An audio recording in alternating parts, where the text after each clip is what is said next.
Nay! Mga adik! Bago na kayo! Pabalik na ako! Tigilan nyo na yung trompeta, ha? Tigilan nyo na yung roll. Roll. Tigilan nyo na yan. Ang kanor. Musta na ang ano? Wadcom. Ang ginawa ko. At least, makapaglalakad ako saan mang iskinita dito sa Pandakan, saan mang kalsada sa buong Maynila. Isa lang ang masasabi ko, salamat sa Diyos, nakaraos kami nung pandemya. Puro utang, utang, utang. Pwede ba pag napatawag na kayo? Pag nakita nyo sila, pwede ba ako makisuyo? Sabihin nyo naman sa kanila, oy, puro daw kayo utang, utang. Magsilayas na raw kayo dyan, si Yorme na lang magbabayad. Pwede? Promise? Oh, Nay, Tay, bago lumalim ang gabi. Bago lumalim ang gabi, matanong ko kayo, after everything said and done, gusto nyo pa ba akong bumalik?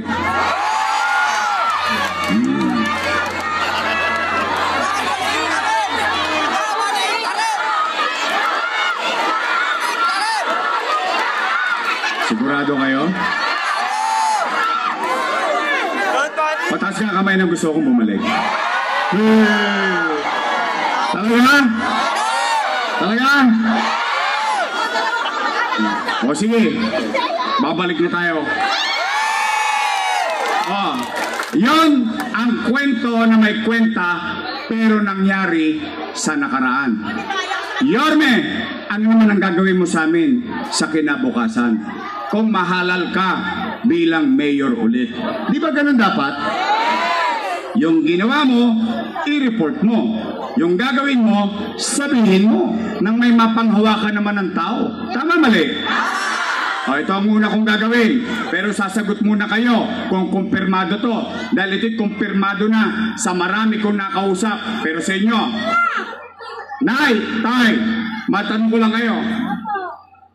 Napapansin nyo ba na parang dumudugyot ulit ang Maynila ngayon? Totoo? Talaga? Talaga? Nagkalat ulit ang basura? O Nay, may awa ang Diyos. Sa tulong ninyo, nakabalik tayo. Ang una kong gagawin, lilinisin ko ulit ang lungsod ng Maynila. Total, ang hinahanap nyo isko, bibigyan ko kayo iskoba. Pwede. Bara-bara lang, tuloy. Real talk lang to kang end. Meron ka kang bars pero go. Pangalawa, kasi inuuna ko yung damdamin nyo, yung napapansin nyo. O, ito naman. Nay, Tay, napapansin nyo ba? Parang dumami na naman ang mga kriminal sa Maynila. Kriminal. Tulongges yun. Nagkalat na naman ang tulongges. Hold up dito, hold up doon, snatching dito, snatching doon. Riding in tandem. Parang walang gobyerno sa Maynila. Napapansin nyo? At dumami na naman ang adik.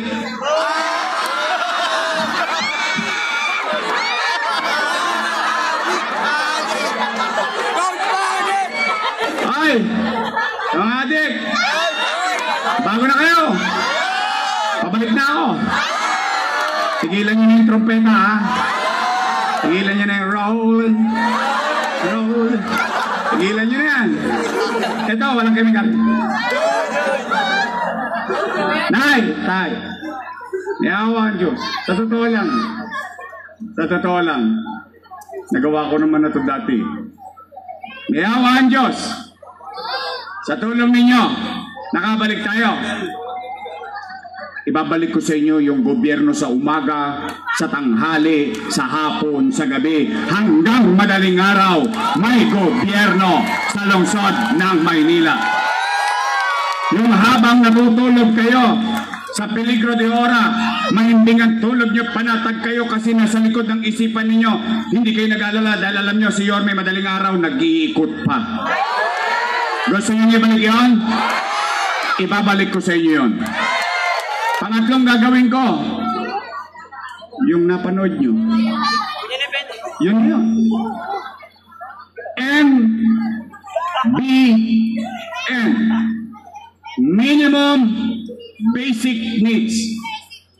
Talaga pong, totoong 100% idol ko si Lee Kuan Yew. Totoo yan. No question. Kaya pag nakita ninyo yung mga pinagagawa kong development, halos mirror. Duplikado. Ibabalik ko at ipagpapatuloy natin ang paggawa ng in-city vertical housing program. Ide-develop ko tuloy-tuloy ang health center na walang online schedule, na may gamot, may calcium para sa mga test bowl, kasi kailangan talaga iron and calcium para sa mga buntis. Vitamins at maintenance ng... Oy, shout out ha, special mention yung mga lolo't lola ko. I love you. Ibabalik ko na cake nyo. Tinaasang pakunwari ng lokong to. Para lang silawin ng tao. 1,000 na raw, 1,000. Wala namang cake. Wala namang maintenance. Ensure. Black rice. Tama mali. Ganun din ang kwenta nun eh. Tinapat pa ng halalan. Oh, Nay, batas niya, tama. Inangkin mag-isa, di ba? Oh, tama ha. Tamo, matalino talaga mga taga Maynila eh.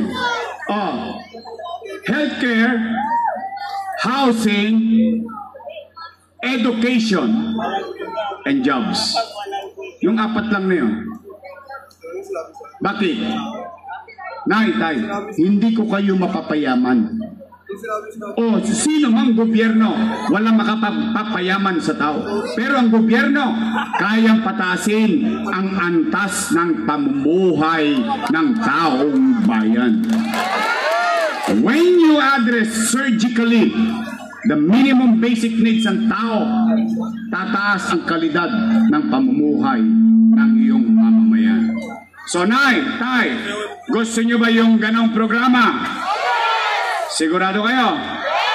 Gusto nyo ako bumalik? O, Nay, tay, pwede ba ako makiusap? Pwede ba Yorme's Choice Thailand? Total, dalawang grupo lang naman pagpipilian nyo. Dalawa lang. Unang grupo, Yorme's Choice. Matamis. Yung kabilang grupo, Ladies' Choice.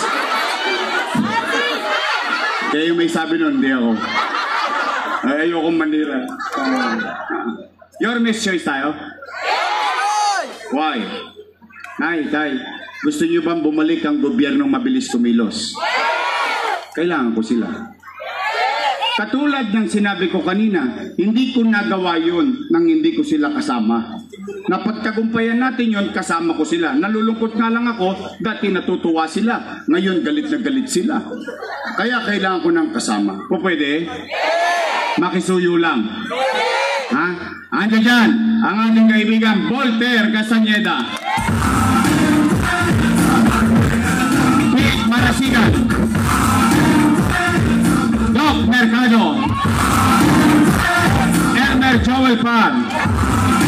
Christian Joey Oy. Ito na double murder. Niyang ka na. Pinasabog pa. Patay na. Bumangong pa. Para maglingkod sa 6th District of Manila. Ang aking minamahal na magaling na konsehal na may malasakit sa kapwa.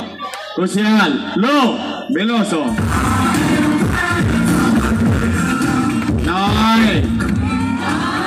Baka naman. Hindi pa kayo kumain? Gutom na gutom ako doon sa usok eh. O, ito naman, congressman. O, basta ako'y naging bahagi ng kanilang tagumpay. Kung sila'y tumigas ang leg, okay lang yon. I move on with my life. We move on. Parang ikaw, pag iniwan na syota mo, ano gagawin mo? O, di ba? O, ako naman. Ay, kaysa naman si Mang Kanor pa. Mang Kanor. Musta na Wadcom. Oh, basta ako, ang ating Congressman Joey Oy!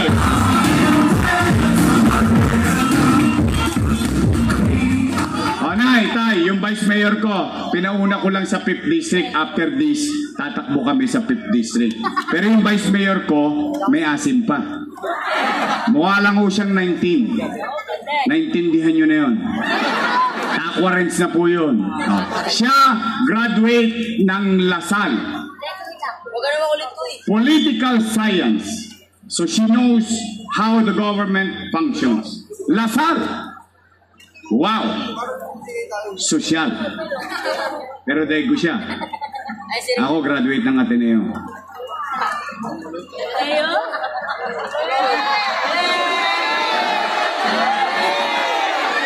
Parang ayaw nyo maniwala. Ateneo! Ateneo di Tondo. Tondo High School. Oh. Siya po ay aral sa kanyang ama na dating Vice Mayor and Presiding Officer of the Sangguniang Panglungsod. Ay kaya po, siguro naman, hindi naman nakakayang gawin nating Vice Mayor magaling, marunong, alam ang trabaho. Vice Mayor Chi Atienza. Promise straight. Hoy, sisingilin ko ko. Pagtapos ang eleksyon, bibili ako ng dividendaso. Bubuksan ko yan. Titingnan ko yung gitna. Kung meron bang prueba. Mukhang nangangarera o nagpapataya ka ng karera nung araw. O, Nay, Tay. Tanong, may narinig ba kayong panira? Promise? Real talk lang tayo. Kwento. So muli, maraming salamat. Tapos na po. Maasahan ba namin ang suporta ninyo mga taga-Pandangan? Babalik ba tayo? Gusto nyo ba tayo bumalik? Pero, samahan nyo kami. And I always repeat this. I cannot do it alone. I need them. I need you. All of us should come together because together we can make Manila great again. Magandang gabi. Pagpalain nawa kayo ng Kong May Kapal. Maraming salamat po. Manila! God first. Thank you.